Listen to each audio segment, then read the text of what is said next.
लाड़काणो में हथरादो महांगाई ते कंट्रोल न थी सघियो। लाड़काणो इंतिज़ामिया मुकमल आरामी।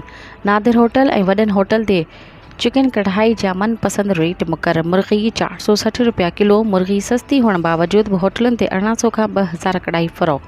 जे त हिकु ग्राहक जे नादिर होटल जे मैनेजर सां मुंहुं मारी। नादर होटल आहे जेको तव्हां ॾिसी रहिया आहियो।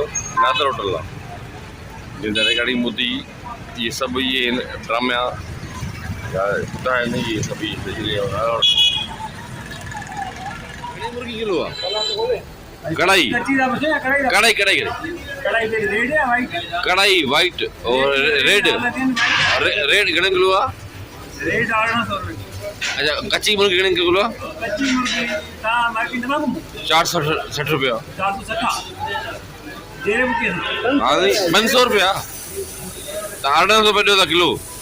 कच्ची ना ऑर्डर है न नहीं कच्ची 500 रुपया है। 1800 तो कच्ची ना है ना, कढ़ाई टाइप ना है ना, मन 1800 में नहीं खाए तव्हां ॿुधायो न घणे था प्लेट में लगा तो न ॿुधायो न तव्हां 1800 ॾियो था न कयूं न तव्हां पुछूं था 1800 घणे 1800 रुपया 1800 रुपया किलो कढ़ाई।